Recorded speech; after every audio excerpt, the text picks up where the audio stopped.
شرف دے حج کا مجھے بغیر مصطفیٰ یا رب۔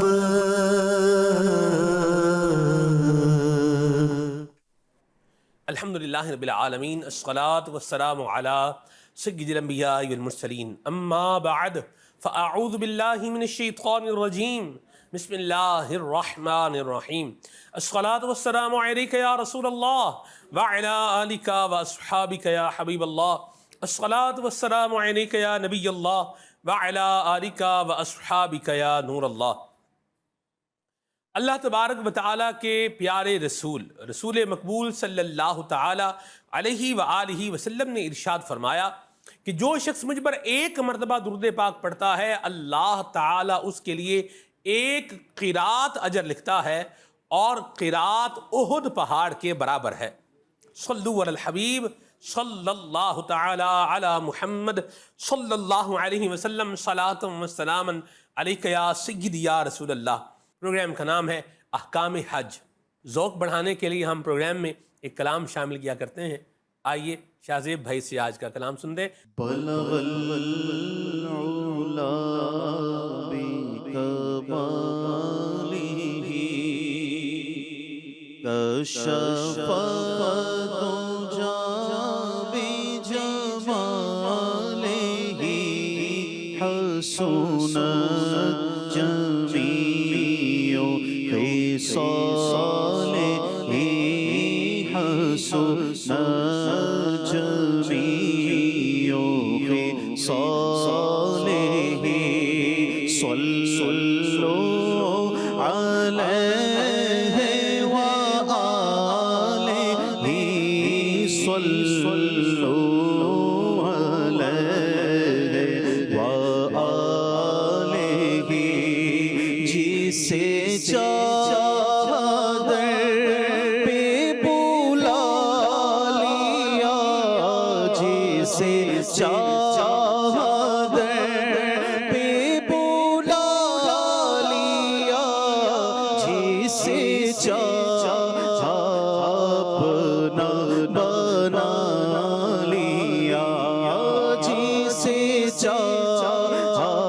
اپنا بنا لیا، یہ بڑے کرم کے ہیں فیصلے، بڑے کرم کے ہیں فیصلے، یہ بڑے نصیب کی بات ہے۔ صلو علیہ وآلہ۔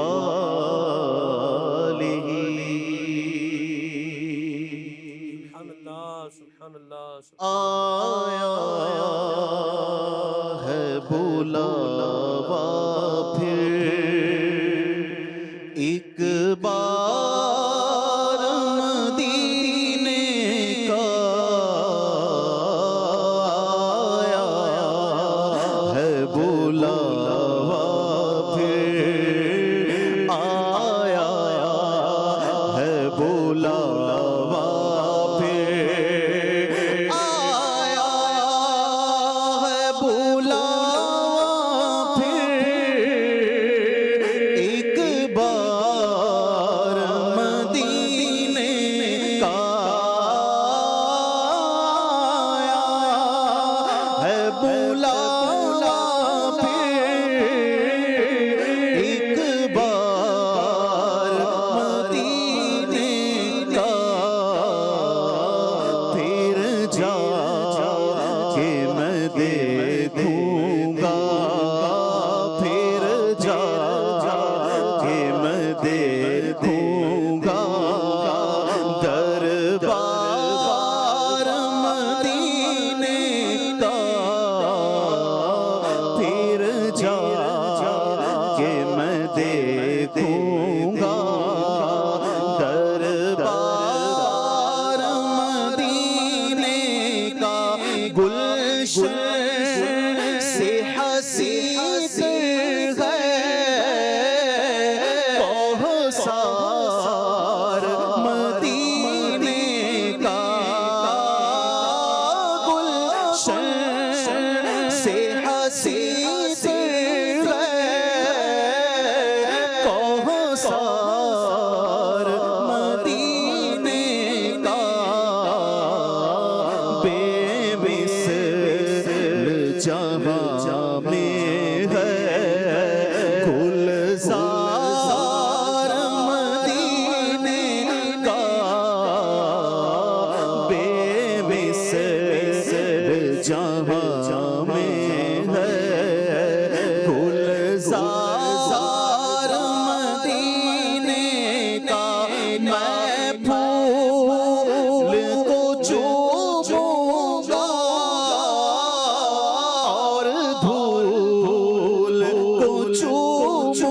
لگا لوں گا اور دل میں بسا لوں گا، سینے میں اتاروں گا میں خار مدینے کا،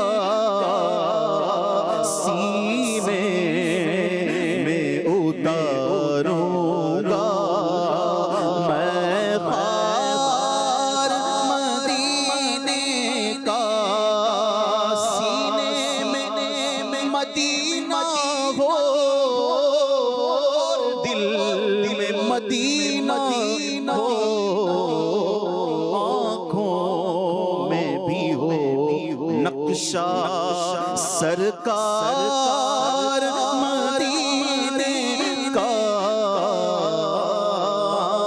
آنکھوں میں بھی ہو نقشہ سرکار مدینے کا، روتے ہیں جو دیوانے بیٹا ہے مستانے، روتے جو دیوانے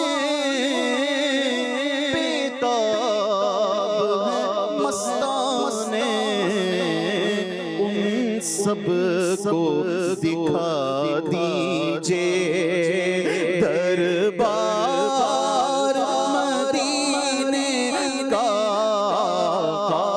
ہم سب کو دکھا دیجئے دربار مدینے کا، ہم سب کو دکھا دیجئے دربار مدینے کا، قبضے میں دو عالم ہے پر ہاتھ کا تکیہ ہے، سوتا ہے چٹائی پر سردار مدینے کا، سوتا ہے چٹائی پر سردار مدینے کا، تقدیر چمک اٹھے قسمت ہی تو کھل جائے، تقدیر چمک اٹھے قسمت ہی تو کھل جائے، بن جائے جو ادنا سگ عطار مدینے کا، بن جائے جو ادنا سگ بدکار مدینے کا، بن جائے جو ادنا سگ عطار مدینے کا، پھر جا کے میں دیکھوں گا دربار مدینے کا۔ سبحان اللہ سبحان اللہ۔ شیخ طریقت امیر سنت کے پیارے پیارے کلام ہیں، نعتیہ اشعار ہیں، اور نبی پاک کی عظمت و شان کے اشعار بھی ہیں، اور پھر مدینے میں حاضری، اور پھر وہاں کی کیفیت، اور پھر وہاں کا انداز، اور پھر وہاں پر کیا وارفتگی اور کیا محبت کا معاملہ، اور کیا ذوق، کیا شوق، کیا سوز ہونا چاہیے ماشاءاللہ الکریم، اس کو بھی بڑے پیارے انداز میں جو ہے وہ بیان فرمایا ہے۔ اللہ تبارک و تعالی ہم سب کو اچھی کیفیت کے ساتھ اور اچھے ذوق کے ساتھ مکہ مدینہ کی حاضری عطا فرمائے۔ استاذ العلماء حضرت قبلہ مفتی ابو محمد علی اصغر صاحب عطاری ادام ذلہ ہمارے ساتھ ہیں، آپ مدنی چینل کی اسکرین پر ان کی زیارت کر رہے ہیں انشاءاللہ الکریم۔ آپ کے سوالوں کے جواب بھی دیں گے، لیکن ہمارے پروگرام کا سیگمنٹ ہے نبی کریم صلی اللہ علیہ وسلم کا سفر حج ہم سن رہے ہیں، تو آئیے پروگرام کے سیگمنٹ کی جانب بڑھتے ہیں، صلو علی الحبیب صلی اللہ تعالی علی محمد۔ شرف مجھ کو ہر سال حج کا خدا دے۔ الحمدللہ رب العالمین والصلاة والسلام علی سید الانبیاء والمرسلین، اما بعد فاعوذ باللہ من الشیطان الرجیم، بسم اللہ الرحمن الرحیم۔ ابھی جب کلام پڑھا جا رہا تھا جی کہ یہ اللہ تعالیٰ کی کیسی رحمت ہے جی کہ ہمارے لیے اللہ نے اپنے حبیب صلی اللہ علیہ وسلم کی حاضری کا موقع عطا فرمایا ہے، واہ واہ واہ، یعنی ان کے طفیل حج بھی خدا نے کرا دیے کہ ہم حج کرنے جاتے ہیں، عمرہ کرنے جاتے ہیں اور پیارے آقا علیہ الصلوۃ والسلام کی خدمت میں حاضر ہوتے ہیں۔ گو کہ حج اور عمرہ بھی یاد مصطفیٰ ہی دلاتے ہیں۔ کیا بات، پیارے آقا علیہ الصلوۃ والسلام نے افعال کیے، مکہ مکرمہ آپ کا مسکن، آپ کی یادیں، لیکن بہرحال ایک بہانہ ہے حضور اکرم صلی اللہ علیہ وسلم کے دربار پر انوار میں حاضری دینے کا۔ اور پرانے زمانے میں دور کے لوگوں کے لیے بڑی دقتیں ہوا کرتی تھیں۔ میں نے ایک مرتبہ ایک سفرنامہ پڑھا، کوئی 19ویں صدی کے سے بھی پہلے کا تھا۔ سفرنامہ جس نے لکھا تھا وہ سورت سے جا کے وہ سوار ہوئے اور اس جہاز میں کوئی مشینری نہیں تھی، بحری جو ہے نا وہ بیڑا قسم کا جہاز تھا اور بادبانی کشتی کا اسٹائل تھا اس کا۔ اور پھر ایسے جو کشتیاں ہوتی ہیں، چھوٹے جہاز ہوتے ہیں، وہ ہوا کے رخ پر ہوتے ہیں۔ ایسا ہی ہے۔ اور مصنف نے لکھا کہ جناب ہم لوگ بڑھتے گئے، کئی جگہوں پر ان کا چھوٹی ساحل پر قیام بھی ہوتا تھا۔ وجہ یہ تھی کہ اب جو جہاز ہیں وہ بہت بڑے ہوتے ہیں نا، ان میں غذائی اشیاء ہوتی ہیں، ہر چیز موجود ہوتی ہیں۔ اس زمانے میں تو ایسا نہیں ہوتا تھا۔ اس زمانے میں تو یہ ہوتا تھا کہ راشن رکھنے کی تھوڑی سی جگہ ہوتی تھی اور پھر سفر مہینوں پر مشتمل ہوتا تھا، اللہ اکبر، یعنی کوئی دنوں پر مشتمل نہیں ہوتا تھا۔ تو ایک موقع پر تو ایسا ہوا کہ ان کا جو جہاز تھا وہ ٹکرا گیا ایک چٹان سے اللہ اکبر، اور پاش ہو گیا۔ اوئے، ایک اس چٹان پر ان کو جو ہے وہ پناہ ملی، وہاں پر یہ کھڑے ہو گئے۔ اب یہ کہیں کہ کتنے دن تک کھائیں پئیں گے یہاں پر، کیا ہوگا؟ اللہ اللہ، ظاہر بات ہے جو آج سمندری آمد و رفت ہے اس زمانے میں تو نہیں تھی۔ ایسا ہی، یعنی عالم یہ تھا سمندری آمد و رفت کا جی کہ ہندوستان میں سب سے پہلے یورپ سے پرتگال حملہ آور ہوتا ہے، کیونکہ اس نے بحری بیڑا بنانے میں ترقی کی تھی۔ لیکن مشکل یہ تھی کہ راستے نہیں پتہ تھے، حالانکہ خشکی کے راستے معروف تھے، تجارت ہوتی تھی، ٹھیک، مطلب ترکی اور ایران کے راستے سے ہوتے ہوئے ہندوستان سے تجارت ہوتی تھی، بحری راستے نہیں پتہ تھے۔ بہت مشکل سے ان کو کوئی ملاح ملا، وہ اس نے کوئی بحری راستے دکھائے، تو یوں کوئی آمد و رفت نہیں ہوتی تھی۔ اب یہ تھا کہ یہ جہاز اگلی منزل پر فلاں تاریخ کو پہنچنا ہے۔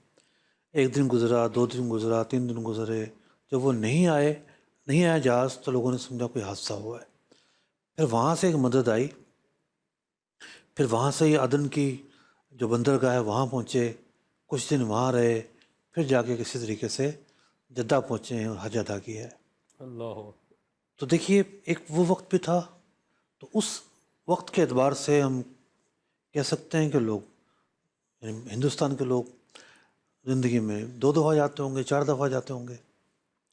اب کتنی آسانیاں ہو گئی ہیں، ہاں ہاں، سبحان، اور ان آسانیوں میں عاشقان مصطفیٰ کو بار بار در رسول صلی اللہ علیہ وسلم پر حاضر ہونے کا موقع ملتا ہے۔ کیا بات ہے، سبحان اللہ، اور ایک سے بڑھ کر ایک عاشق جو ہے حضور کی بارگاہ میں بیٹھ کر، آپ کی گلیوں میں بیٹھ کر آنسو بہا رہا ہوتا ہے۔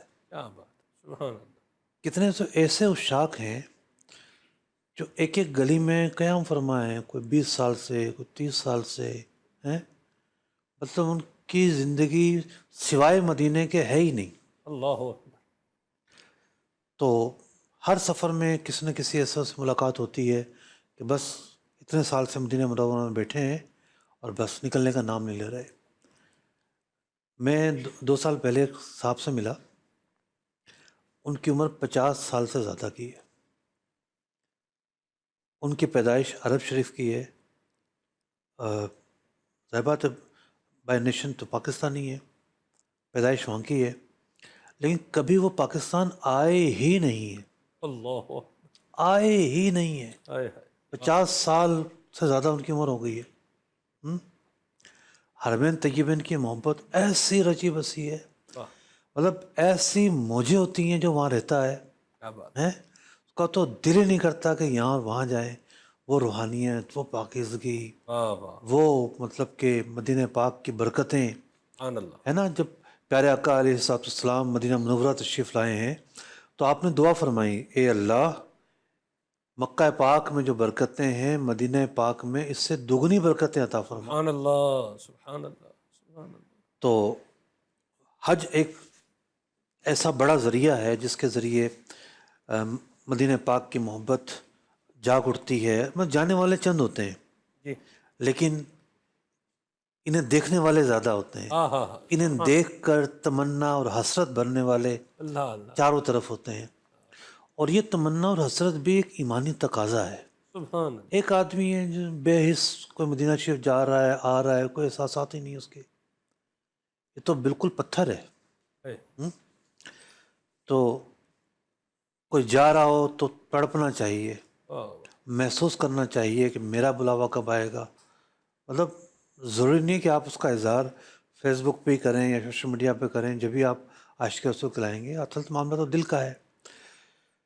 تو کچھ جگہ ایسی ہوتی ہیں جہاں دل کو لگایا جاتا ہے، کیا بات، اور مدینہ پاک اس میں سر فہرست ہے، واہ، سبحان اللہ، مکہ پاک اس میں سر فہرست ہے۔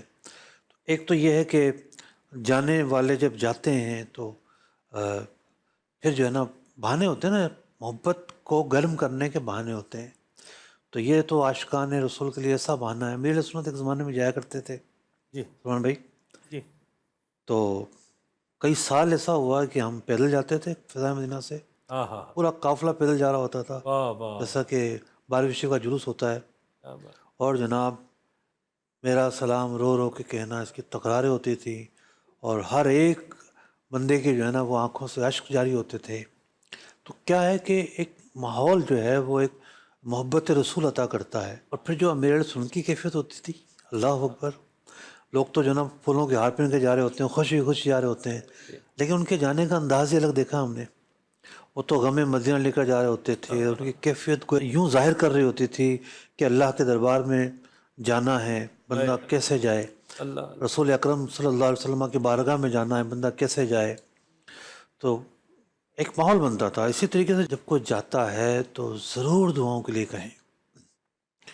عام طور پر جانے والے کیا کہتے ہیں، مختلف مقامات قبولیت پر جا کر، اے اللہ جن جن لوگوں نے دعاؤں کے لیے کہا ان کی دعاؤں کو قبول فرما ہے۔ کیسا بہانہ بنتا ہے کہ آپ کے لیے کوئی حرمین طیبین میں جا کے، ہاں ہاں، کعبہ شریف کے سامنے کھڑے ہو کر، میدان عرفات میں کھڑے ہو کر اللہ اللہ، آپ کے لیے دعا کرے، تو تھوڑا تکلف کرنا پڑے گا نا آپ کو بھی، کہ جانے والا جو ہے وہ جا رہا ہے تو آپ اس کے لیے لجاجت کا مظاہرہ کریں۔ اچھا ایسا دیکھا ہے، کسی گھر میں کوئی مریض ہوگا نا، اس کے لیے دعا کیجیے گا، اس کے لیے دعا کیجیے گا، اپنے لیے کچھ نہیں کہیں گے۔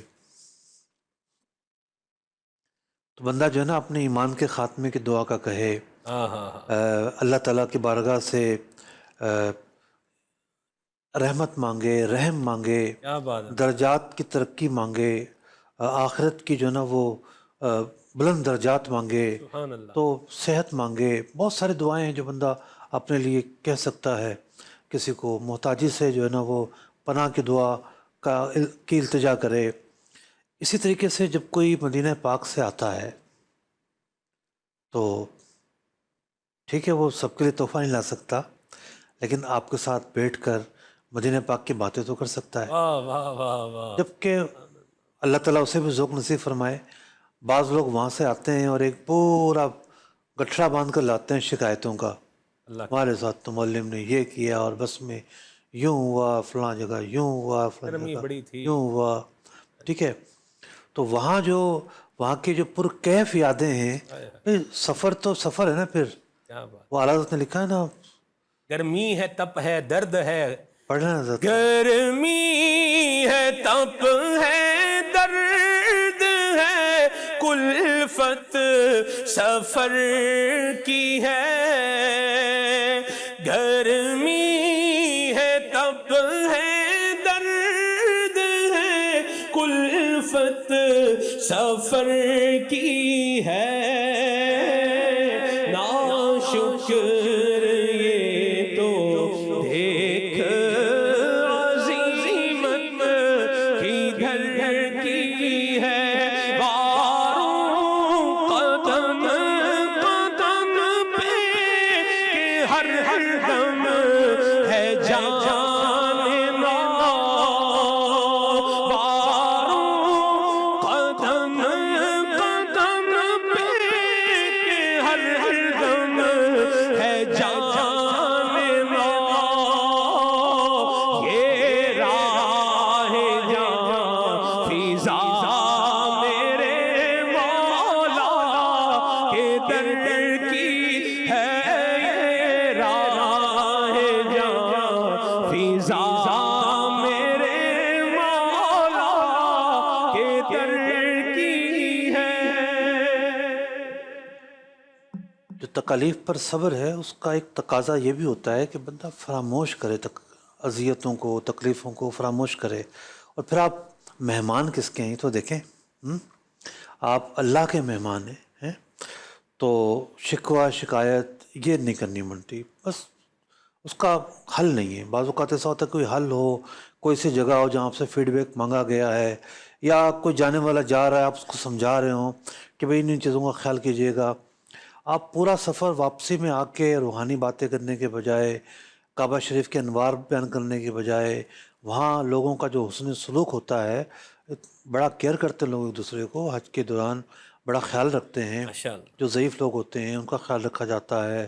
اس کے علاوہ بہت ساری اچھائیاں وہاں پر قدم قدم پر پیش آتی ہیں، ان کو یاد کریں، روضہ پاک پہ حاضری کی کیفیات کو یاد کریں، مسجد نبوی میں آپ کا کیا ذوق تھا، کیا معمول تھا، سبحان اللہ، کیا آپ کو قرار حاصل ہوتا تھا، وہ بیان کریں۔ تو یوں بات سلیقے کی ہے اصل میں، تو سلیقہ جو ہے وہ سیکھنے سے آتا ہے۔ بعض لوگ فطری طور پر با سلیقہ ہوتے ہیں، تو وہ بچپن میں نہیں، ایک پتہ نہیں آپ لوگوں کے نصاب میں تھا یا نہیں تھا، تو ہم نے تو ایک کہانی پڑھی تھی اسکول کی کتابوں میں، عسکری اور اکبری کی، دو بہنوں کی شادی ہوتی ہے، اور ایک جو ہے نا پھوڑ تھی، بالکل بے سلیقہ تھی، اور ایک با سلیقہ تھی۔ ایک نے اپنا گھر آباد کیا اور بڑے جناب عقل مندی کا مظاہرہ کیا، دوسری جو ہے وہ بالکل ہی مطلب فیل ہوئی۔ تو یوں کچھ لوگ فطری طور پر با سلیقہ ہوتے ہیں، عقل سلیم رکھتے ہیں، اور کچھ لوگ وہ ہوتے ہیں کہ جن کو تربیت کی حاجت ہوتی ہے، اور وہ سکھایا جائے تو مان جاتے ہیں، تو ہم سکھائے رہے ہیں کہ آپ یوں کیجیے گا اور یوں کیجیے گا۔ اچھا، یہ تو ہم نے گفتگو کی واپس آنے کے تعلق سے۔ اب جو وہاں موجود ہوتے ہیں 40 دن ہوتے ہیں حاجی کے پاس، سبحان اللہ، جو شارٹ پیکج نہیں جا رہے ہوتے، بعض کے بعد 45 دن بھی ہوتے ہیں، 40 دن تو نارملی ہوتے ہیں۔ اب وہاں بھی دو طرح کے لوگ ہوتے ہیں، ایک ایسے ہوتے ہیں ایسے مستعد، یعنی مستعد اور اتنے چاق و چوبند بن جاتے ہیں، بوڑھے بوڑھے بھی، کہ جناب تہجد کی نماز بھی پڑھیں گے، اور بھاگ جا رہے ہوتے ہیں کہ جناب ہم نے طواف کرنا ہے، ہم نے عمرہ کرنا ہے، قرآن پاک پڑھتے ہوئے نظر آ رہے ہوتے ہیں۔ کچھ ایسے ہیں کہ جو بالکل جناب گیدرنگ ان کی اپنی ہوتی ہے پھر، تو بعض کو دیکھ کے ایسا لگتا ہے کہ بیگم صاحبہ کے ساتھ بس ہاتھ میں آدھی ہر وقت یہاں اور وہاں گھوم رہے ہوتے ہیں، اور بس چھوئی موئی سے جو ہے نا بنے ہوئے ہیں یہاں کے، جیسے کسی تقریب میں آئے ہوئے ہوں۔ تو ایسا نہیں، یہ عبادت کرنے آئے ہیں آپ، تو اپنا وقت زیادہ سے زیادہ عبادت میں لگائیں۔ یہ 40 دن جو آپ کو ملے ہیں زندگی کو، یہ بدلنے کے دن ہیں۔ یہاں آپ کی کوئی نماز قضا نہ ہو، یہاں آپ مس بیہیو نہ کریں، یہاں آپ درگزر کرنا سیکھیں، یہاں کہ آپ تسبیحات پڑھیں، اذکار پڑھیں، قرآن پاک پڑھیں، زیادہ سے زیادہ طواف کریں۔ تو یوں یہ ہے کہ وہاں جا کر بھی اپنے وقت کی اہمیت کو پیش نظر رکھنا ہے، اور بہتر سے بہتر کام کرنا ہے، یعنی جس میں زیادہ ثواب ہے، جس میں زیادہ اجر ہے، ان کاموں کو کرنا ہے، اور ان میں سب سے سر فہرست عبادت ہے۔ تو یہ چند چیزیں تھیں، میں نے کہا میں یہ عرض کروں۔ کیا بات ہے صاحب، کیا خوبصورت اور پرکیف بات آپ نے جو ہے وہ فرمائی ہے، گفتگو فرمائی ہے۔ اور اس میں اگر صبر کو بھی اگر ایڈ کر لیں جی، جیسے گرمی ہے تو ظاہر سی بات ہے اس کی بھی حاضری ہے، اور گرمی کی بھی ایک بہار ہوتی ہے، تو بعض اوقات حاجی یہی کہتا رہتا ہے جی بڑی گرمی ہے جی، کی کریے جی، بہت گرمی ہو رہی ہے، اس پر بھی کچھ ارشاد فرمائیں۔ دیکھیے بعض اوقات اظہار کی اجازت ہوتی ہے، اپنا دکھ درد تکلیف اظہار کرے۔ ٹھیک، تکلیف کا اظہار اور شکوہ دونوں میں فرق ہے۔ صحیح شکوے میں بیزاری ہوتی ہے صحیح، اور اظہار میں اطلاع ہوتی ہے۔ اطلاع جو بلند حوصلے والے ہیں وہ ایسی اطلاع بھی نہیں دیتے، ہاں بس پی کے بیٹھے ہوتے ہیں، ہاں ٹھیک ہے، کیا گزر رہی ان پہ کیا نہیں گزر رہی، بس برداشت کا مظاہرہ، عزم و استقامت کا مظاہرہ چل رہا ہوتا ہے۔ تو ایک ہوتا ہے واویلا کرنا، جی تو بہت سارے لوگ واویلے پر آ جاتے ہیں، صحیح، صرف حج میں ہی نہیں، روزوں میں ایسا ہوتا ہے، کب کھلے گا، کب ٹائم آئے گا، کتنا ٹائم رہ گیا۔ تو عبادت کو مشقت سے ادا کرنا جو ہے، میرے ساتھ ایک قافلے میں 2-4 دوست تھے نا، صحیح، اچھا اس میں 2-3 تو ایسے تھے جو پہلی دفعہ میرے ساتھ تھے، ٹھیک، زیادہ ٹائم نہیں ہوا۔ اب ہم پہنچے ہیں مکہ مکرمہ، کوئی 10-11 بجے پہنچ گئے ہم اپنے ہوٹل میں صبح کے۔ صحیح، اب ان کا یوں کہ بس ہم جلدی سے جا کے عمرہ کر لیں، تھکے ہوئے تھے۔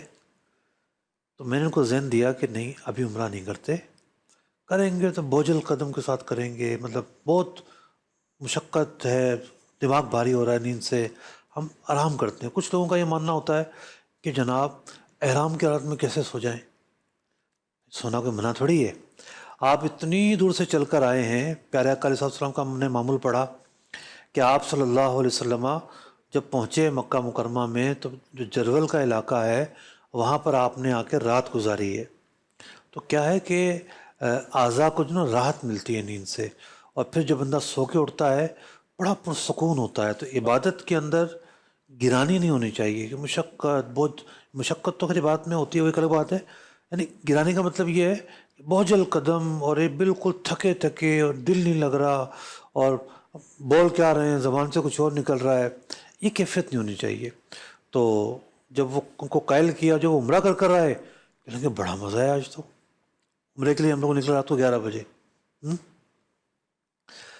اور فجر میں فارغ ہوئے، تو کہنے کہ بڑا مزہ آیا کہ فریش تھے، آرام کر چکے تھے۔ تو یوں بعض اوقات کیا ہوتا ہے کہ انسان جو ہے وہ ایسے الفاظوں کا اظہار کر رہا ہوتا ہے جس سے ایسا لگتا ہے کہ گرانی محسوس ہو رہی ہے اس کو۔ عبادت میں بوجھ محسوس نہیں ہونا چاہیے، خوش دلی سے عبادت کریں۔ واہ، آرام کا تقاضا تو آرام کر لیں، خوش دلی سے کریں۔ بعض وہ اتنے عمرے کرتے ہیں تھک جاتے ہیں، بیمار ہو جاتے ہیں۔ تو یہاں بھی یہ دیکھیں کہ بھئی بیلنس رکھیں، یہ نہ ہو کہ زیادہ تھک جائیں، پاؤں پہ جو ہے نا وہ زخم ہو جائیں، پھر آپ جب حج کرنے کے لیے نکلیں گے جو 5 دن ہیں اس میں آپ کو دشواری نہ ہو جائے، تو اس دشواری سے بھی آپ کو بچنا ہے۔ نبی مکرم صلی اللہ تعالیٰ علیہ وسلم کا سفر حج، حدیث جابر جو مسلم شریف کی حدیث پاک ہے، اس کو لے کے ہم چل رہے تھے، اور ہم نے پچھلے پروگرام میں یہ بات کی کہ پیارے آقا علیہ الصلوۃ والسلام پہنچے ہیں میدان عرفات میں، اور میدان عرفات سے متصل ہے نمیرہ کا علاقہ، ایک پہاڑی تھی یہ، اور اس پہاڑی پر جو ہے وہ چت کبرے نشانات تھے، تو اس لیے اس کو نمیرہ کہا گیا۔ عربی زبان میں نمیرہ جو ہے وہ چیتے کو کہتے ہیں۔ تو اس کا ایک جو حصہ ہے جو مزدلفہ کی طرف ہے وہ عرفات سے باہر ہے، اور باقی جو اکثر حصہ ہے وہ عرفات کے اندر ہے۔ تو پیارے آقا علیہ الصلوۃ والسلام کا جو خیمہ ہے وہ نصب کیا جاتا ہے نمیرہ کے مقام پر، وہاں پر راوی کہتے ہیں فنزل بها حتى اذا زاغت الشمس امر بالقصوى فرحلت له، کہ جب ظہر کا وقت شروع ہوتا ہے تو قصوہ اونٹنی لائی جاتی ہے اور آپ کے لیے تیار کی جاتی ہے۔ فاتا بطن الوادی، تو آپ نمیرہ سے تھوڑا سا نیچے اترتے ہیں، ابھی جبل رحمت پہ نہیں آئے ہیں، تھوڑا سا نیچے اترتے ہیں، اور فخطب الناس، اور حجۃ الوداع کا خطبہ ادا کرتے ہیں۔ میں خلاصہ بیان کروں گا، خطبہ کافی طویل ہے۔ اس میں آپ صلی اللہ علیہ وسلم ارشاد فرماتے ہیں کہ ان دماءکم و اموالکم حرام علیکم، کہ مالی حقوق ہیں اور انسان کی جان کے حقوق ہیں، ناحق قتل بھی حرام ہے، اور جو سبب شرعی نہیں ہے اس کے ذریعے مال حاصل کرنا بھی جائز نہیں ہے، سبب شرعی کے ذریعے مال حاصل کرنا ضروری ہے۔ یعنی لوٹ مار کے ذریعے، چھینا جھپٹی کے ذریعے، یہ حلال نہیں۔ پھر فرمایا کہ الا کل شیء من امر الجاہلیہ تحت قدمیہ موضوع، زمانہ جاہلیت کی ہر بری رسم آج میرے قدموں کے تلے روندی جا رہی ہے۔ ودماء الجاہلیہ موضوعۃ، اور زمانہ جاہلیت میں جو بدلے کے نام پر خون ریزی ہوتی تھی وہ بھی روندی جا رہی ہے۔ اور پھر آپ نے فرمایا کہ ابن ربیعہ بن حارث کا خون جو ہے وہ میں معاف کرتا ہوں۔ اور پھر آپ صلی اللہ علیہ وسلم ارشاد فرماتے ہیں وَرِبَ الْجَاهِلِيَّ مَوْضُوعٌ، اور زمانہ جاہلیت میں جو سود کا رواج رہا میں اسے اپنے قدموں تلے رونتا ہوں۔ حجۃ الوداع کے خطبے کو ہم سب جانتے ہیں اور اس کی اہمیت کو بھی سمجھتے ہیں۔ اس خطبے میں نبی پاک صلی اللہ علیہ وسلم ارشاد فرما رہے ہیں کہ میں جو زمانہ جاہلیت کا سودی نظام ہے اس کو رونتا ہوں۔ وَأَوَّلُ رِبًا أَدَوْ رِبَانَا ربا عباس بن عبد المطلب، اور حضرت عباس بن عبد المطلب نے جو لوگوں سے سودی پیسے لینے تھے میں اسے معاف کرتا ہوں، اپنے گھر سے ابتدا کرتا ہوں۔ اب یہاں ایک بڑا تفصیلی مقام ہے جی، جس کو میں نے معرفت الربا کتاب میں بہت تفصیل کے ساتھ ڈسکس کیا ہے، اور پورا اس پر ایک چیپٹر ہے۔ وہ یہ ہے کہ کیا سود حجۃ الوداع کے موقع پر حرام کیا گیا؟ اس کتاب میں ثابت کیا گیا کہ نہیں، ایسا نہیں ہے۔ دوسری سنہ ہجری میں سود حرام ہو چکا تھا۔ اس کا کیا مطلب ہے؟ اس کے کئی مطالب ہیں۔ ایک تو یہ ہے کہ اعادہ، کیونکہ سارے لوگ وہاں موجود ہیں، جی، کم و بیش 1,24,000 صحابہ اکرام وہاں موجود ہیں، اور سب کے سب وہاں موجود ہیں، تو اہم سے اہم بات ایسے موقع پر کی جاتی ہے۔ تو آپ صلی اللہ علیہ وسلم کا مقصود اعادہ کرنا تھا۔ ایک یہ ہے کہ سود تو حرام تھا، لیکن ایک بات یہ تھی کہ بھی جس کا پہلے سے زمانہ جاہلیت میں کوئی سود بن رہا ہو، یا وہ ایسی جگہ جو دارالحرب میں ہو، مکہ مکرمہ 8ویں ہجری سے پہلے دارالحرب تھا، تو وہاں اگر سود کس نے لے لیا تھا تو اس کے لیے چونکہ دارالحرب کے مسائل الگ ہوتے ہیں، وہ حکم نہیں تھا۔ پھر 8ویں ہجری میں فتح ہوا، لیکن وہ پیسے لینے تھے ابھی، اور وہ لوگ بھی مسلمان ہو چکے تھے۔ تو قرآن پاک نے ارشاد فرمایا وَذَرُوا مَا بَقِيَ مِنَ الرِّبَا، اور یہ قرآن پاک کی آخری آیات میں سے ہیں۔ آخری کچھ آیات جو آخری عمر میں نازل ہوئیں یہ ان میں سے ہیں۔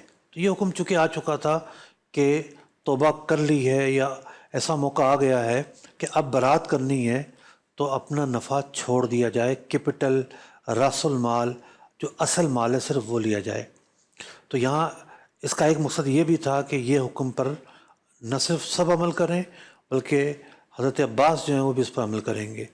پھر جو ہے آپ صلی اللہ علیہ وسلم خاص طور پر عورتوں کے حقوق بیان فرماتے ہیں، فاتقوا اللہ فی النساء، عورتوں کے بارے میں اللہ سے ڈرو کہ یہ اللہ کی امان پر تمہارے حوالے کی گئی ہیں۔ اور پھر آپ صلی اللہ تعالیٰ علیہ وسلم جو ہیں ان کے نان و نفقہ کی حسن سلوک کی تلقین کرتے ہیں، اور اس کے بعد فرماتے ہیں کہ میں تمہارے درمیان کتاب اللہ کو چھوڑے جا رہا ہوں۔ اور پھر ارشاد فرماتے ہیں کہ میں نے اللہ کا پیغام تم تک پہنچا دیا ہے، تم کیا کہتے ہو؟ صحابہ اکرام عرض کرتے ہیں نشہد انک قد بلغت وادیت ونصحت، یا رسول اللہ ہم گواہی دیتے ہیں کہ آپ نے اللہ کا پیغام ہم تک پہنچا دیا، اور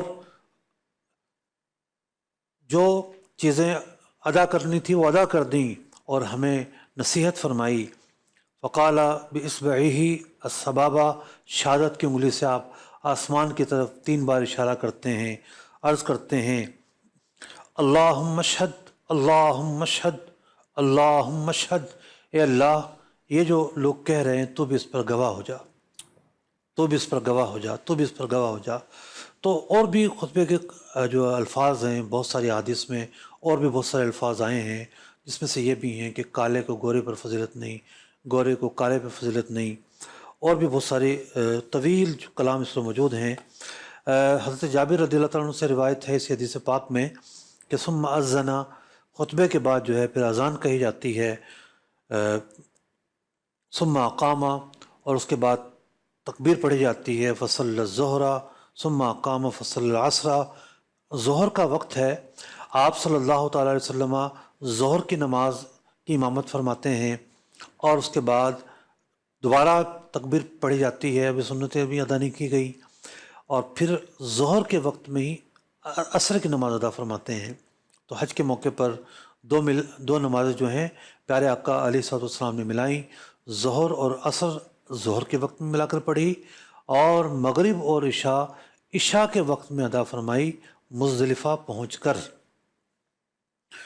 راوی کہتے ہیں وَلَمْ يُصَلِّ بَيْنَهُمَا شَيْءٌ، ظہر اور عصر کے درمیان کوئی نماز نہیں پڑھی۔ ثُمَّ رَكِبَ رسول اللہ صلی اللہ علیہ وسلم حَتَّى أَتَى الْمَوْقِفَ، پیارے آقا علیہ الصلوۃ والسلام اونٹنی پر سوار ہوئے، جہاں آپ نے وقوف فرمانا تھا وہاں تشریف لائے۔ ویسے تو پورا عرفات جو ہے وہ وقوف کی جگہ ہے، ظہر کا وقت شروع ہوتے ہی وقوف کا وقت شروع ہو جاتا ہے، اور اس وقوف میں سب سے بڑھ کر جو ہے وہ دعا عبادت ہے، اور دعا سب سے بڑا وظیفہ ہے۔ راوی کہتے ہیں فجعل بطن ناقته القصوى الى الصخرات، پہاڑی کے پاس آپ صلی اللہ تعالی وسلم اپنی اونٹنی کو کھڑا کرتے ہیں، اور یہ پہاڑی ہے جبل رحمت کی، اور ایک چھوٹا سا ٹیلہ تھا وہ آپ کے سامنے ہے۔ واستقبل القبلہ، قبلے کی طرف آپ کا رخ ہے۔ فلم یزل واقفا، پیارے آقا علیہ الصلوۃ والسلام کھڑے ہیں، اور کھڑے ہو کر گریہ فرماتے رہے، دعا فرماتے رہے، حتیٰ غربت الشمس، یہاں تک کہ سورج غروب ہو جاتا ہے۔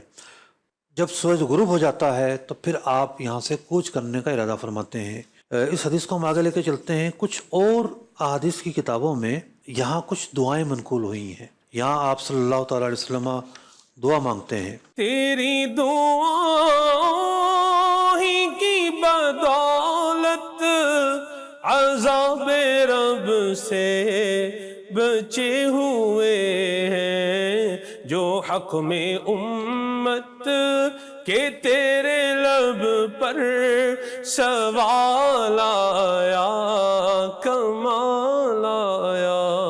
آقا کریم کی دعائیں، سبحان اللہ، نبی کریم صلی اللہ علیہ وسلم نے اپنے غلاموں کو دعاؤں میں یاد رکھا، ماشاءاللہ۔ دعائے مصطفیٰ پر ایک شعر بھی ہے نا امام علیہ سنت کا، اجابت کا صحرا عنایت کا جوڑا، اجابت کا صحرا عنایت کا جوڑا، دلہن بن کے نکلی دعائے محمد صلی اللہ علیہ وسلم۔ اجابت نے جھک کر گلے سے لگایا، اجابت نے جھک کر گلے سے لگایا، بڑی ناز سے جب دعائے محمد صلی اللہ علیہ وسلم۔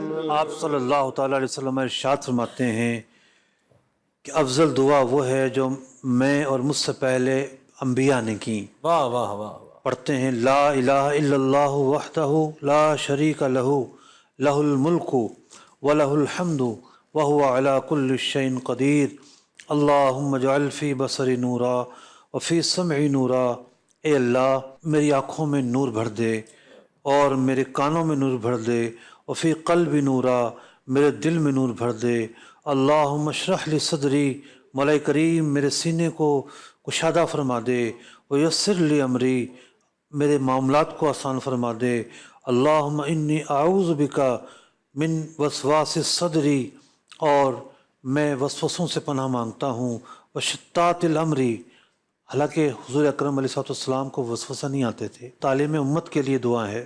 آپ فرماتے ہیں وشر فتنۃ القبر، امور کی بہتات سے پناہ مانگتا ہوں شتات الامر، ایک کیفیت ہوتی ہے بعض اوقات بندے کی، مطلب میں اب ہماری کیفیت کو عرض کر رہا ہوں کہ بندہ الجھا رہتا ہے تو وہ فوکس نہیں ہوتا. تو کیسے تعلیم آپ فرما رہے ہیں کہ کاموں کی بہتات سے، اور وہ شر فتنۃ القبر، قبر کے فتنے سے پناہ مانگتا ہوں، وہ شر ما یلج فی اللیل و شر ما یلج فی النہار، اور میں پناہ مانگتا ہوں رات اور دن کے بدلنے پر جو چیزیں جو شر دیں، وہ شر ما تہب بہ الریاح، ہوا کے چلنے سے جو مصیبتیں آئیں، وہ شر بوالک الدہر، اور تغیر زمان کی وجہ سے جو مصیبتیں آئیں. ایک تو آپ یہ دعا فرماتے ہیں، حضرت عبداللہ بن عباس رضی اللہ تعالیٰ سے مروی ہے کہ نبی مکرم صلی اللہ تعالی وسلم نے یہ دعا بھی فرمائی، سنن کبریٰ کی حدیث ہے، اللہم انکا تسمع کلامی و ترا مکانی، اے اللہ تو میرے کلام کو سن رہا ہے، میں کہاں کھڑا ہوں یہ تو دیکھ رہا ہے، و تعلم سری، میرے دل میں کیا ہے جانتا ہے، وعلانیتی، جو میرے ظاہر میں ہے وہ بھی جانتا ہے، یخفی علیک شیء من امری، اور مولا کریم تجھ پر میرے متعلق کوئی چیز مخفی نہیں ہے، انا البائس الفقیر المستغیث المستجیر الوجل المشفق المقر المعترف بذنبہ. اور اے مولا کریم، اب آپ نے یقیناً ہماری تعلیم کے لیے یہ دعائیں مانگی ہیں. اے مولا کریم، آپ عرض کرتے ہیں اپنی رب تعالیٰ کی بارگاہ میں کہ انا البائس الفقیر، میں ایک تیرے در پر آیا ہوا فقیر ہوں، مسکین کی طرح دعا مانگ رہا ہوں، تیری بارگاہ میں کمزور و عاجز کی طرح گریہ کر رہا ہوں، المستغیث المستجیر، کمزور و عاجز کی طرح گریہ کر رہا ہوں، اور تیرے سامنے گردن جھکا دینے والا ہوں، تیری بارگاہ میں آنسو بہانے والا ہوں، اور جسم تیری بارگاہ میں کپ کپا رہا ہے. اے مولا کریم، تو بدبخت نہ فرما، وکن بی رعوفا، اور اے اللہ مجھ پر مہربان ہو جا، رعوفاً رحیماً، رحم کرنے والا ہو جا، یا خیر المسئولین یا خیر المعطین، اور اے وہ ذات جو سب سے بڑھ کر وہ ہستی ہے جس سے سوال کیا جاتا ہے، تو ہی سب سے بڑھ کر ہے جو دینے والا ہے. تو بعض روایتوں میں آتا ہے کہ نبی مکرم صلی اللہ تعالی وسلم نے یوں ہاتھ پھیلائے ہوئے تھے، جیسے کوئی کسی سے کھانا مانگتا ہے اور یہ انداز اختیار کرتا ہے. اللہ تعالیٰ کی بارگاہ عاجزی دکھانے کی بارگاہ ہے، بندہ اپنے قلب کو حاضر کرتے ہوئے، بدن کو حاضر کرتے ہوئے، گریہ کرتے ہوئے، عاجزی کے جو بھی صورتیں انداز ہیں. دیکھیں نا، ایک موقع پر آپ یوں بھی دعا مانگتے ہیں، مطلب بارش کے لیے جب جاتے ہیں تو یوں بھی دعا مانگتے ہیں، چادر بھی پلٹا دیتے ہیں کہ اس بارگاہ میں آیا ہوں، وہ بھی ایک عاجزی کا طریقہ تھا. تو نبی مکرم صلی اللہ تعالیٰ علیہ وسلم سب سے بڑھ کر اللہ کے عبادت گزار ہیں، آپ کامل عبادت والے ہیں. ہم سب اللہ سے دعا مانگتے ہیں، ہماری نہ تو توجہ ہوتی ہے نہ انداز ہوتا ہے. حضور اکرم علیہ السلام تو وہ ہستی ہیں کہ جب وہ اللہ سے دعا مانگتے ہیں تو وہ سب سے بڑھ کر خائف ہیں، سب سے بڑھ کر عاجزی کرنے والے ہیں، تواضع کرنے والے ہیں. اور بھی کافی کچھ دعا کے متعلق لکھا گیا. تو عرفات کا جو دن ہے وہ خاص دعا کا دن ہے، اور اس دن جو ہے وہ دعا کرنی ہے، اور اس دن جو ہے وہ گریہ کرنا ہے اللہ کی بارگاہ میں. کہیں متوجہ نہ ہوں. اللہ تعالیٰ بھلا کرے. ایک بھائی کا کہنے لگے کہ مفتی صاحب وہ بچے کا نکاح پڑھانا ہے عرفات کے میدان میں. بھائی کیا ہو گیا ہے؟ عرفات کے دن تو اللہ کی طرف توجہ رکھنے کا دن ہے. جب پھر میرے ذہن میں آیا کہ ہو سکتا ہے ان کی مراد یہ ہو کہ وقوف کا وقت شروع ہونے سے پہلے کرنا چاہتے ہوں. تو پھر بھی ذہن میں آیا کہ جب گہما گہمی ہوگی، ایک ہوتا ہے نا کوئی تقریب ہو رہی ہے تو بندے کی گہما گہمی ہوتی ہے، تو وہ کہاں توجہ رہے گی. نے کہا نہیں بھائی، نکاح کی طرف متوجہ نہ ہو، کسی اور دن ہو سکتا ہے، یہ دن صرف اللہ کے لیے ہے۔ ماشاء اللہ انہوں نے اپنا ارادہ ملتوی کر دیا کہ نہیں میں نہیں کروں گا ایسا، یہ دن صرف اور صرف اللہ کے لیے ہے، آپ نے بس وہیں فوکس ہونا ہے۔ چونکہ دھوپ ہوتی ہے تو اپنے خیموں میں کھڑے ہو کر دعا مانگیں، تھک جاتے ہیں تو بیٹھ کر مانگ لیں، عادت نہیں ہوتی ہماری، کچھ ضائع نصیب کھڑے ہو کر ہی دعا مانگے جائے آخر تک۔ اچھا پھر جب سورج ڈھلتا ہے اور سورج ڈھلنے کی وجہ سے جو ہے وہ گرمی کا زور ٹوٹتا ہے، تو پھر یہ ہے کہ باہر آ کر دعا مانگیں، کیونکہ سنت یہ ہے کہ کوئی چیز آسمان تک آڑے نہ ہو، آپ کھلے آسمان میں کھڑے ہو کر دعا مانگیں، گریا کریں۔ کوئی مانگنے والا ہوتا ہے بعض اوقات بندہ اس کے ساتھ کھڑا ہو جاتا ہے، اس سے بھی ایک ذوق مل جاتا ہے، ورنہ اپنے طور پر مانگتے رہیں اللہ کی بارگاہ میں، وقتاً فوقتاً تلبیہ پڑھتے رہیں، تلبیہ بھی ایک بہت بڑا ذکر ہے۔ تو نبی مکرم صلی اللہ تعالیٰ علیہ وسلم اب روانہ ہوتے ہیں، اور آپ صلی اللہ تعالیٰ علیہ وسلم مزدلفہ پہنچتے ہیں۔ اونٹنی پر سوار ہونے کے بعد حضرت اسامہ جو ہیں وہ آپ کے پیچھے بیٹھے ہوئے ہیں، اور پیارے آقا علیہ الصلوۃ والسلام کی قیادت میں صحابہ اکرام علیہم رضوان کا یہ قافلہ مزدلفہ کے مقام پر پہنچتا ہے۔ فصلی بها المغرب والعشاء، اور آپ صلی اللہ علیہ وسلم نے عشاء کے وقت میں مغرب اور عشاء ادا فرمائی، باذان واحد و اقامتین، ایک اذان اور دو اقامت کے ساتھ۔ لم یسبح بینہما شیئا، ان دونوں کے درمیان کچھ نہیں پڑھا۔ ثم استجع رسول اللہ صلی اللہ علیہ وسلم، اور پھر آپ صلی اللہ علیہ وسلم لیٹ جاتے ہیں۔ تو مزدلفہ میں دو وقوف ہیں، کچھ ضروری مسائل بھی بتا دوں۔ کوئی حاجی پہنچ چکا ہے عرفات میں، جب بھی پہنچا ہے وہ، اس پر واجب ہے کہ سورج غروب ہونے سے پہلے میدان عرفات نہ چھوڑے۔ جب سورج غروب ہوگا اب یہ میدان عرفات چھوڑ سکتا ہے، تو یوں طوالت دینا غروب تک وقوف عرفات کا یہ واجب ہے۔ اس کے بعد پھر مزدلفہ پہنچا جاتا ہے۔ مزدلفہ کی رات کو دو وقوف ہیں، ایک ہے رات وہاں گزارنا، یہ سنت موقدہ ہے، اور ایک ہے جب فجر کا وقت شروع ہوتا ہے پھر وقوف کرنا، جو دعا کا وقت ہے وہ فجر کا وقت میں، فجر کا وقت شروع ہونے کے بعد شروع ہوتا ہے، تو اس وقت میں وقوف کرنا، اگر کوئی ایک لمحے کے لیے بھی وقوف کر لیتا ہے تو واجب ادا ہو جائے گا۔ یہ جو وقوف ہے یہ واجب ہے۔ راوی کہتے ہیں حتیٰ طلع الفجر، آپ نے آرام فرمایا، اس کے بعد فجر کا وقت شروع ہو جاتا ہے۔ وصلی الفجر، پھر آپ صلی اللہ تعالیٰ علیہ وسلم نماز فجر عطا فرماتے ہیں۔ حین تبین لہ الصبح، یعنی جب اچھی صبح ہو چکی تھی، بالکل اندھیرے میں آپ نے نماز ادا نہیں فرمائی، تو باذان و اقامت، اذان و اقامت کے ساتھ نماز ادا فرماتے ہیں۔ ثم رکب القصوہ، پھر قصوہ اونٹنی پر سوار ہوتے ہیں۔ حتیٰ اتی المشعر الحرام، مسجد مشعر الحرام جہاں بنی ہوئی ہے، آپ صلی اللہ علیہ وسلم یہاں تشریف لاتے ہیں، اور یہاں تشریف لا کر آپ جو مزدلفہ کا وقوف ہے وہ فرماتے ہیں۔ فاستقبل القبلہ، قبلے کا کو رخ فرماتے ہیں۔ فدعا وکبر وحلل ووحد، اللہ تعالیٰ کی حمد ثنا تکبیر اور تسبیحات جو ہیں وہ ادا کرتے رہتے ہیں، اور اس کے بعد جو ہے آپ صلی اللہ تعالی وسلم، راوی کہتے ہیں فلم یزل واقفا حتی اسفر جدا، خوب روشنی ہو جاتی ہے۔ فدفع قبل ان تطلع الشمس، اور پھر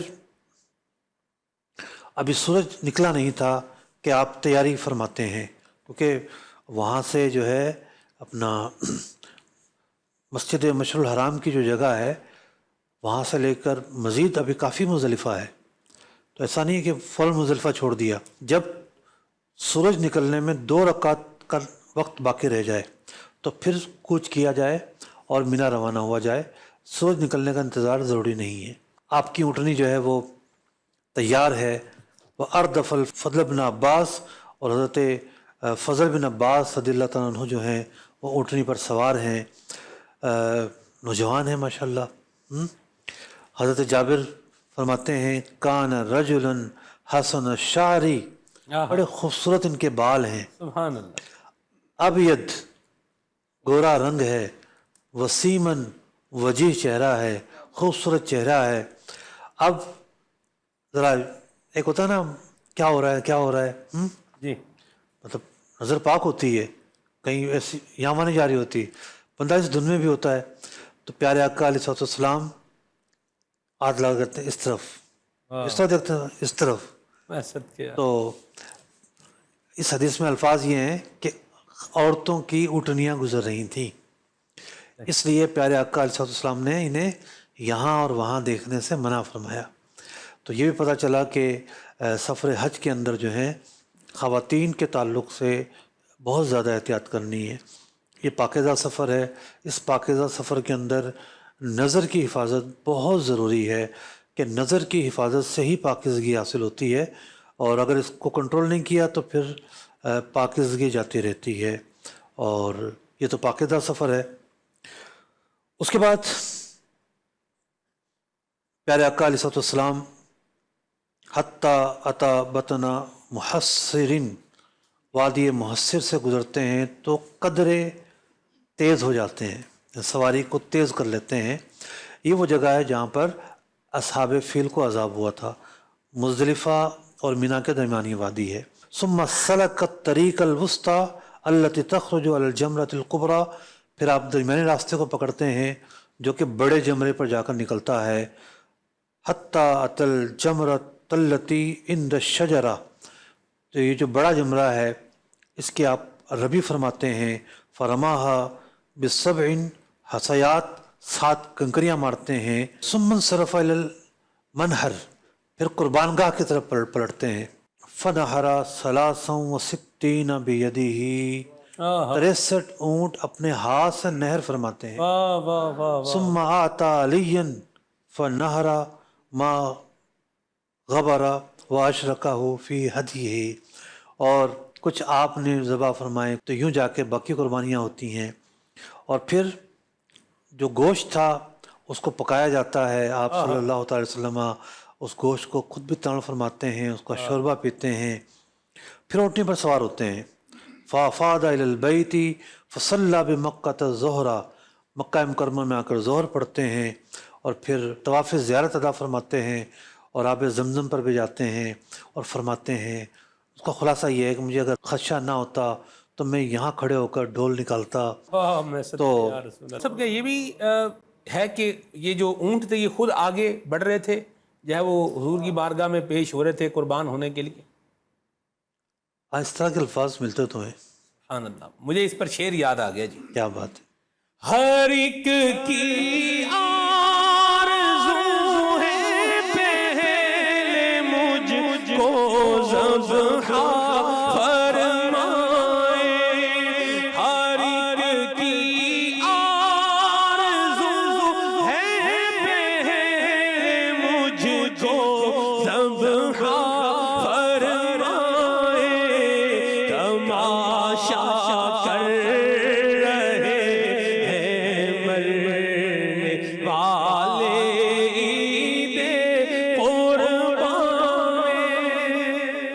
قربان جاؤں. کیا خوش نصیب ہوں گے وہ نبی کریم صلی اللہ علیہ وسلم کے دست مبارک سے سبحان اللہ نہر ہوئے. اتنا پیارا ذکر سنا ہے. اللہ تبارک و تعالی ہمیں یہ سعادت نصیب فرمائے اور ہمیں بھی یہ مقدس مقامات دیکھنا نصیب فرمائے. سب میرا ایک سوال ہے دل میں ابھی مجھے آیا ہے کہ آپ ایک عرصے سے یہ پروگرام احکام حج کر رہے ہیں، اور پھر حاجیوں کو گائیڈ کرنے کے حوالے سے جو میں نے آپ کا ایک ذوق دیکھا ہے، آپ کی ایک لگن جو ہے وہ دیکھی ہے، ایک آپ کی مصروفیت بھی ہے، ایک ٹف شیڈیول بھی ہے، اسکیجول بھی ہے، دیگر مصروفیات بھی ہیں، مرکز الاقتصاد کے حوالے سے بھی آپ کی جو ہے مصروفیات ہیں، لیکن یہ حج کے حوالے سے آپ کا ایک خصوصی گائیڈنس دینے کا، مسائل بتانے کا ایک ذوق ہے. تو یہ کیسے آپ کو ذوق پیدا ہوا جی؟ 2010 میں پہلے حج کے لیے سفر کیا میں نے. 2 حج کیے اب تک. تو 13 میں والدہ کے ساتھ دوسری مرتبہ گیا تھا. سبحان اللہ. تو اس وقت مندر شریف میں نیا تھا بالکل. 2010 کی بات کر رہا ہوں میں جی. تو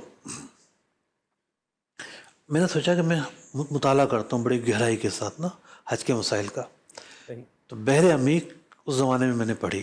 ماشاء اللہ. بحر عمیق جو ہے وہ 5 جلدوں پر لکھی ہوئی بڑی پیاری کتاب ہے. یعنی اس میں مسائل بھی ہیں، اس میں واقعات بھی ہیں، جذب و مستی بھی ہے، بہت پیاری کتاب ہے۔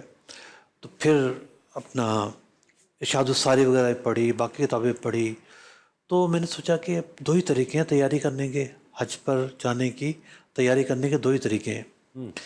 یا تو میں کوئی کلاس لے کے بیٹھ جاؤں، پڑھاؤں، تو مجھے مسائل ازبر ہوں گے۔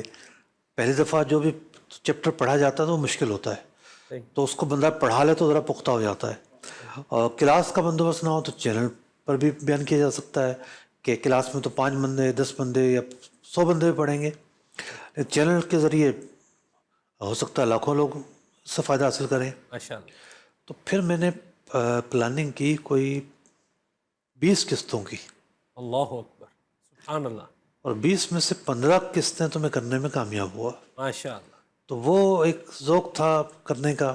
اس کے بعد کوئی ایسی کنٹینیوٹی نہیں بنی، لیکن 13 سے پھر دوبارہ شروع کیا۔ تو بس اللہ تعالیٰ کی توفیق ہے کہ حاجی جا رہے ہوتے ہیں تو ہم بھی ان کے ساتھ ساتھ ہو لیتے ہیں یادوں میں، واہ واہ واہ، ٹھیک ہے، تو ان کی کچھ خدمت ہو جاتی ہے، سبحان اللہ، دعائیں مل جاتی ہیں۔ مرحبا، ماشاء اللہ الکریم۔ آئیے کال لیتے ہیں جی۔ میں رانا عثمان احمد عرض کر رہا ہوں لاہور سے۔ میرا مفتی صاحب سے سوال ہے کہ مشین جو ہوتی ہے بال کاٹنے والی، زیرو کی مشین، جب ہم عمرہ کرنے کے بعد احرام کھولنے کے لیے حلق یا تقصیر کروانی ہوتی ہے، تو اگر ہم مشین سے بال کاٹ دیں، بالکل زیرو مشین سے بالکل بال کٹ جاتے ہیں جیسے، تو یہ حلق کے زمرے میں آئے گا یا تقصیر کے زمرے میں ہی آئے گا مشین کے ساتھ بال کاٹنا؟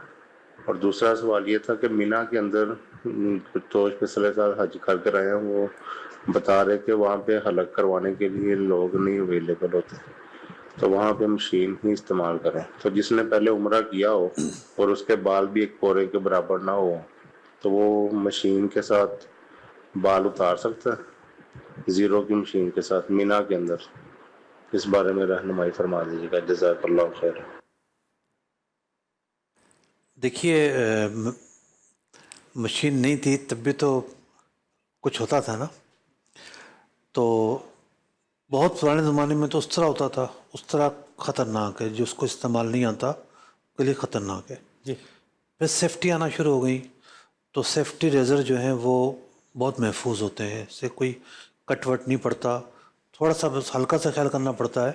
تو میں نے دیکھا ہے کہ وہاں واقعی حجام کی کمی ہوتی ہے، تو لوگ ایک دوسرے کا حلق کر رہے ہوتے ہیں، تو سیفٹی کے ذریعے بآسانی حلق کیا جا سکتا ہے۔ بس یہ ہے کہ خوشبو والے صابن نہیں لگانی، اور کوئی اتنی مشکل نہیں ہے۔ پہلی دفعہ کوئی گیا ہے، اس نے مشین پھیر لی ہے، تو بہرحال کم از کم تقصیر تو ہوگی نا، لیکن ایک دفعہ اگر زیرو کی پھیر لی ہے، دوبارہ بھی زیرو کی پھیرنا چاہتا ہے، اصل مسئلہ تب کھڑا ہوتا ہے۔ ویسے تو میں نے 27 واجبات حج جو کتاب ہے، اس میں یہ لکھا ہے کہ بھی دیکھیں طرح طرح کی مشینیں ہیں، یعنی طرح طرح کی کمپنیاں ہیں۔ اب کون سی کمپنی جو ہے وہ کی مشین کتنا گہرائی سے کاٹتی ہے، صرف زیرو کا نام لے کے کوئی واضح بات کرنا مشکل ہے۔ اب تک میں کوئی فتویٰ نہیں دے رہا، ایک اپنا میلان عرض کر رہا ہوں، صرف جو میرے نے مشاہدہ اور میلان کیا ہے۔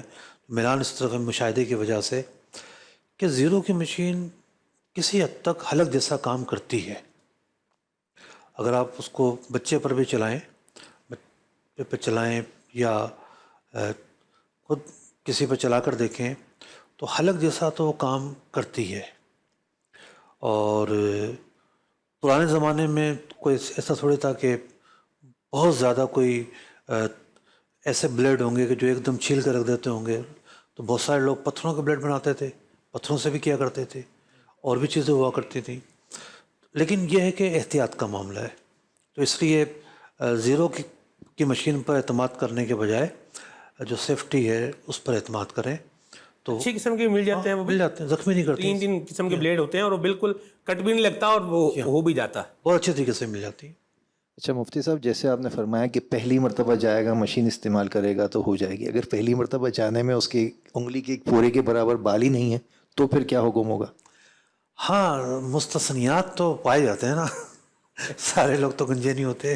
ٹھیک ہے، تو ہم نے ایک اوور آل مسئلہ بیان کیا، اور یہ واقع توجہ طلب مسئلہ ہے کہ کسی کے بال ہی چھوٹے ہیں یا جیسے بعض لوگ ہیں احتیاط کی وجہ سے وہ جانے سے پہلے ہی بال مڑا لیتے ہیں تاکہ بال گرنے کے مسائل پیدا نہ ہوں. تو تقصیر اسی صورت میں کہلائے گی کہ چوتھائی حصہ سر کا جو ہے اس کے بال کم از کم ایک پورے کے برابر کاٹ لیے جائیں, تبھی تقصیر کہلائے گی. ٹھیک ہو گیا جی. مصعب سوال میسیج کے ذریعے جو پوچھا گیا ہے وہ یہ ہے, کہہ رہے ہیں کہ اگر کوئی عمرے پر گیا اور سعی کرنے سے پہلے جو نوافل ہیں وہ نہیں پڑھے تو اب سعی کے چکر روک کر پہلے نوافل پڑھنے ہوں گے یا چکر پورے کریں؟ طواف کے نوافل نہیں پڑھے اور اس نے صحیح شروع کر دی ہے تو صحیح کو جاری رکھے, اور صحیح کو جاری رکھ کے پھر یہ ہے کہ صحیح کے بھی نفل پڑھے جاتے ہیں, صحیح کے نفل پڑھے اور پھر یہ ہے کہ طواف کے نوافل پڑھ لے. ترتیب تو یہی ہے کہ پہلے جو ہے وہ نوافل پڑھنے کے بعد صحیح شروع کی جائے, لیکن یہ نوافل بعد میں بھی پڑھے تو قضا نہیں کہلائیں گے.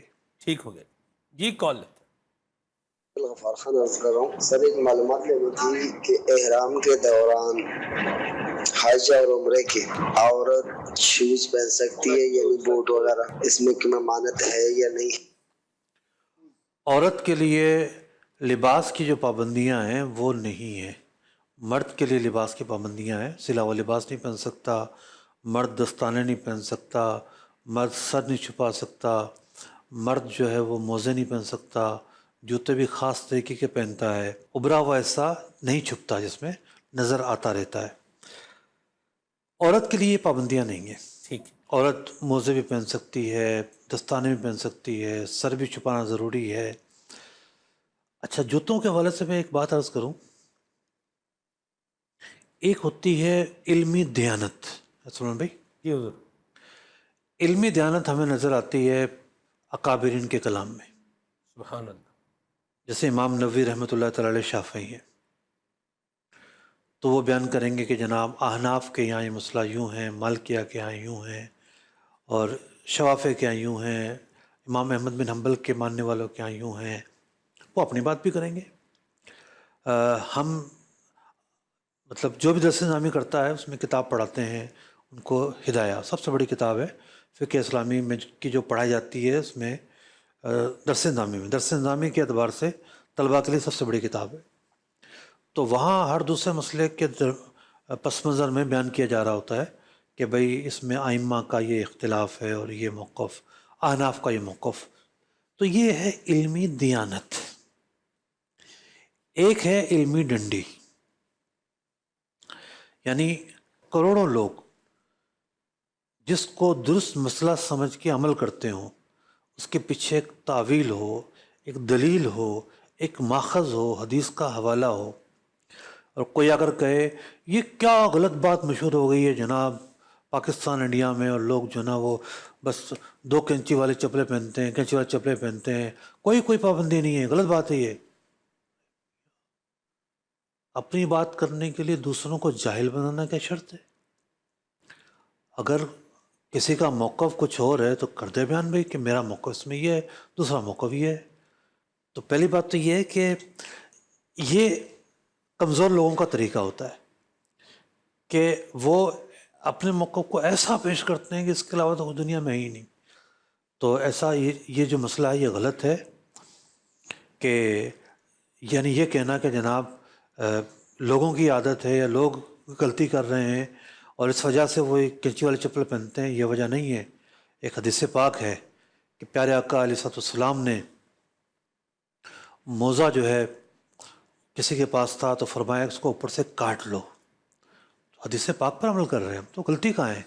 ہمارے ائمہ نے کوئی ہمیں بے سہارا تو چھوڑا ہے.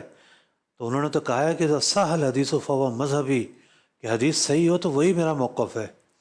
تو اور بھی روایتیں موجود ہیں, اس میں یہ ہے کہ بعض فقہا اس طرف گئے کہ یہ ٹخنا مراد ہے, ٹھیک ہے, اور صحیح قول یہ ہے کہ ابھرا ہوا حصہ مراد ہے. پھر موزے والی جو حدیث ہے وہ اس کی تائید کرتی ہے اس معنی کی. تو یوں پاؤں کا جو ابھرا ہوا حصہ ہے مرد کے لیے وہ ظاہر رہنا ضروری ہے. کچھ برانڈ کی چپلوں نے ایسی عجیب و غریب حرکت کی ہے کہ وہ ایسی چپلیں بنا رہے ہیں کہ ابھرا ہوا حصہ اس میں چھپ رہا ہوتا ہے. اور بس کینچی والی جو چپل ہے بہت شاندار چپل ہے, تقاضے پورے کرتی ہے, کچھ اچھے کمپنیوں نے جو ہے وہ کینچی والے چپل میں بھی، کیونکہ وہ سادی سی ہے، اس سے اسٹائل پر بھی ذرا آرام دہ اور نرم قسم کی چپلیں بھی بنائی ہیں. بس اس میں یہ ہے کہ بعض کمپنیوں کی پٹیاں چوڑی ہوتی ہیں اور بعض کی تنگ ہوتی ہیں. تنگ پٹی والی لینی ہے، چوڑی پٹی والی ابھرے ہوئے حصے کو کہ کچھ حصے کو چھپاتی ہے. ٹھیک جی کون؟ میرا یہ سوال تھا کہ ہماری ڈائریکٹ فلائٹ ہے مکہ کی، ہم گھر سے عمرے کا احرام پہن کے جائیں گے. وہاں جا کے ہم نے عمرہ کرا، احرام اتار دیا، تب طواف کرا، صحیح کری، حلق کروایا اور پھر احرام اتار دیا. پھر حج سے 2 دن پہلے ہم مدینے گئے. مدینے میں ہم نے روزہ رسول پہ حاضری کری. اس کے بعد وہاں سے ہم نے حج ارکان کا احرام پہنا، تو حج کی نیت کری وہاں سے، اور عمرے کی بھی وہاں سے نیت کر لی. تو ایسا ممکن ہے؟ ایسا کیا جا سکتا ہے؟ دیکھیے، علماء اہل سنت کی اس بارے میں 2 رائے ہیں. ایک رائے یہ ہے کہ یوں اگر آپ کوئی قران کرے گا تو قران ہو جائے گا. دارالفتہ اہل سنت کی رائے یہ ہے کہ قران نہیں ہوگا. ہاں کوئی جاتا ہے تو وہاں سے جا کر عمرے کا احرام مان کر آتا ہے تو عمرہ آ کے کر لے، پھر حج کا احرام مان لے. یہ بھی ممکن ہے کہ صرف حج کا احرام ہی مان کر آ جائے اور سیدھا جو ہے وہ مینا چلا جائے. دونوں صورتیں کر سکتا ہے، قران نہیں ہوگا. اچھا، یہ والا حج جو ہے اس کا حج تمتع کا حج کہلائے گا؟ تمتع کا حج کہلائے گا. جی کون؟ ساؤتھ کوریا سے رئیس اتاری عرض کر رہا ہوں. تو صاحب کی بارگاہ میں سوال یہ ہے کہ کیا احرام کی حالت میں اگر گرمی وغیرہ لگے تو اس صورت میں غسل کر سکتے ہیں؟ جواب عطا فرمائیں. پانی تو بہا سکتے ہیں جسم پر، یہ ہے کہ میل نہیں چھڑائیں گے. میل چھڑانا منع ہے. اب پانی بہانے میں کوئی قباحت نہیں ہے. جی کون؟ مفتی علی اصغر صاحب، آپ سے میرا یہ سوال ہے کہ مینا میں جب 5 دن گزارے جاتی ہیں تو اس صورت میں جب احرام پہنا ہوا ہوتا ہے تو گرمی اور مٹی کی وجہ سے احرام گندا ہو جاتا ہے، تو جب دوسرا احرام پہنا جاتا ہے تو اس سے کفارہ تو نہیں دینا پڑتا؟ جو پہلا احرام پہنا جاتا ہے تو جب نیت کی جاتی ہے تو دوسرا احرام پہننے کی نیت ہے یا نہیں؟ اس بارے میں کچھ مدنی پھول ارشاد فرمائیے گا. پہلی بات تو یہ کہ 5 دن احرام نہیں پہنا جاتا، ٹھیک ہے، اور نہ ہی 5 دن مینا میں رہا جاتا ہے. احرام کی نیت نارملی لوگ کرتے ہیں 7 تاریخ کو، 7 اور 8واں دن مینا میں گزارتے ہیں، 9ویں دن عرفات پہنچتے ہیں اور اگلا دن ہوتا ہے 10واں دن. تو 10ویں دن جو ہے وہ آ کے رمی کرتے ہیں، پھر قربانیاں ہوتی ہیں، اس کے بعد احرام کھول دیا جاتا ہے قربانی کے بعد. تو یوں 3 دن ہوتے ہیں، زیادہ تر 3 دن سے زیادہ نہیں ہوتے. اس کے بعد جو مینا میں رہتے ہیں وہ بغیر احرام کے معاملات انجام دے رہے ہوتے ہیں. کسی کی قربانی نہ ہوئی اور تاخیر اس کو انتظار کرنا پڑا ہو. مختصر میں یہ عرض کر دوں کہ اس وقت جو اطلاعات ہیں ان میں بھی یہ ہے کہ امام اعظم ابو حنیفہ رضی اللہ عنہ کا جو قول ہے اس پر عمل کرنا ان معنی میں ممکن ہے کہ اطلاع دینے کا جو گنجائش ہے وہ مل رہی ہے بعض جگہوں سے کہ جی آپ کو بتایا جائے کہ قربانی کب ہو گئی ہے. تو جس کو اطلاع دینے کی گنجائش مل رہی ہے قربانی کب ہو گئی ہے، اور جیسے پرائیویٹ والے لوگ ہیں تو پرائیویٹ والوں کی طرف سے یہ آیا کہ ہمارے تو بندے پہ جائیں گے جہاں قربانیاں ہوں گی، تو اگر وہ ان کی قربانیاں صحیح طریقے سے ہوتی ہیں تو وہ صحیح ادا کلائیں گی. تو یوں قربانی کے حوالے سے یہ ہے کہ انتظار کرنا پڑتا ہے. اگلے جیسے میری بات ہوئی ایک وزارت مذہب امور کے ایک آفیشل سے، کہہ لیں کہ پچھلے سال ہم نے وقت لیا تھا رات 12 بجے سے فجر تک کا، یعنی فجر سے پہلے تک کا، تو ہم نے حاجیوں کو وہی وقت بیان کیا تھا. تو اب کسی کو اطلاع ملتی ہے کہ جناب قربانیاں آپ کی ہوں گی فجر تک، تو وہ حالت احرام میں رہے، اگلے دن احرام کھول دے تاکہ جو ترتیب کا معاملہ ہے وہ بھی پورا ہو سکے. ماشاءاللہ. تو یوں یہ ہے کہ اس کے بعد تو پھر احرام کھل جاتا ہے. پھر آپ اگلے دن کی رمی کرنے جاتے ہیں، 11ویں دن کی، 12ویں دن کی، وہ آپ سادہ کپڑوں میں جاتے ہیں. طواف زیارت بھی جاتے ہیں تو احرام کھل چکا ہوتا ہے. لیکن طواف زیارت کرتے ہوئے بھی اگر احرام کھلا ہوا نہ ہو، طواف زیارت تب بھی ادا ہو جاتا ہے. سنت یہ ہے کہ آپ رمی اور قربانی اور حلق سے فارغ ہونے کے بعد پھر جا کر طواف زیارت کریں. اچھا، ان کا یہ جو سوال تھا کہ کیا احرام تبدیل کیا جا سکتا ہے، اس پر کوئی کفارہ؟ اصل سوال تو ان کا یہی تھا دیکھا جائے تو. احرام تبدیل کیا جا سکتا ہے، اس میں کوئی حرج نہیں ہے، اور بعض روایات سے بھی ثابت ہے، اس میں کوئی حرج نہیں ہے. ٹھیک جی. کون؟ مفتی صاحب کی بارگاہ میں یہ سوال ہے کہ میرے والدین کا انتقال ہو گیا ہے اور دونوں نے حج نہیں کیا تھا نا، تو ابھی کیا میں مطلب دوسری بار حج کر رہا ہوں، تو کیا میں ان کے لیے حج بدل کر سکتا ہوں؟ انہوں نے وصیت نہیں کی تھی، ٹھیک ہے نا، لیکن کیا میں بہتر میرے لیے کیا رہے گا کہ ان کے لیے حج بدل کروں یا حج کر کے ان کو ایصال کر دوں؟ یہ ذرا ارشاد فرمائیے گا، جزاک اللہ. ایک تو ہے کہ آپ کو لگتا ہے کہ ان پر فرض بھی نہیں تھا، تو پھر ایصال ثواب کی صورت بہتر ہے، دونوں کو ساتھ شامل کر لیں. اگر فرض تھا ان میں سے کسی پر تو پھر صرف ایک کو ہی ایصال کریں اس کا، اور اللہ تعالیٰ کی ذات سے امید کریں کہ میں نے جو حج کیا ہے یہ حج کرنا اس کی طرف سے قائم مقام ہو جائے. اور اگر فرض بھی نہیں تھا تو پھر صرف محض ایصال ثواب کریں گے، یہ طریقہ کار اختیار کریں گے. جی. کون؟ سوال یہ ہے کہ احرام کے اندر اپنا وغیرہ ہوتا ہے تو چہرہ ڈھانپنا منع ہے، تو یہ ٹیشو وغیرہ کو کس طرح صاف کیا جائے، اس کے بارے میں رہنمائی فرما دیں. صاف کیا جا سکتا ہے، یوں کر کے یوں کر کے یوں کر کے. ٹیشو کی تو چھپانا نہیں کہتے، صحیح، پورا رومال لے کر منہ پر ڈال لیا ہے تو چھپانا کہلائے گا نا. صحیح. ٹھیک ہے جی. ماشاء اللہ الکریم. مفتی صاحب اللہ آپ کو جزائے خیر عطا فرمائے، اور ناظرین کی جو ہے وہ رہنمائی کا سلسلہ بھی رہا. پروگرام احکام حج کا یہ سلسلہ جو ہے وہ اپنے اختتام کو پہنچا. مدنی چینل کے ناظرین، مفتی صاحب سے کلوزنگ ریمارکس دیتے ہیں آج کے پروگرام کے.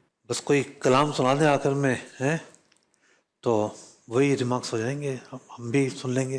امیر سنت نے لکھا ہے، مجھے اس کی قسمت پہ رشکا رہا ہے، مجھے اس کی قسمت پہ رشکا رہا ہے، مدینے کا جس کو بلاوا ملا ہے، مجھے اس کی قسمت پہ رشکا رہا ہے، مدینے کا جس کو بلاوا ملا ہے، مجھے تیری قسمت پہ رشکا رہا ہے،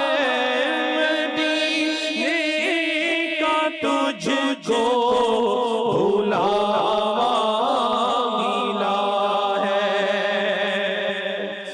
یہ جو ہجرتیاں باندھ کر رو رہا ہے، یہ جو ہجرتیاں باندھ کر رو رہا ہے، ہمیں ہجر نے اس کو تڑپا دیا ہے، ہمیں ہجر نے اس کو تڑپا دیا ہے، ہمیں ہجر نے اس کو تڑپا دیا ہے.